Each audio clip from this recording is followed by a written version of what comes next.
Good morning friends, this is Niranya. Mind சம்மந்தமாக ஒரு video share பண்ணலாம் அப்படின்னு தான் இந்த வீடியோ.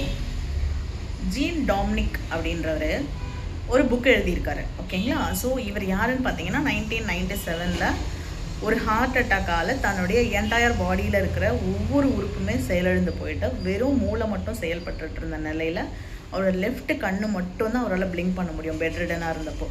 அந்த மாதிரி இருந்தவர் தன்னுடைய இறக்கும் தருவாயில் ஒரு புக்கை எழுதியிருக்காரு.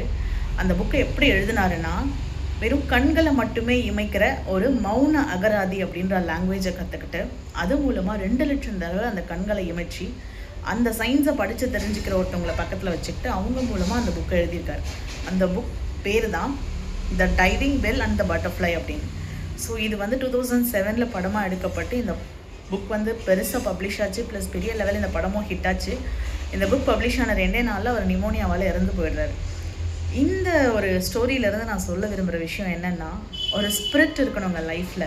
ஸோ என்ன நடந்தாலும் அங்கேருந்து நம்ம திரும்பவும் புதுசாக வரணும்.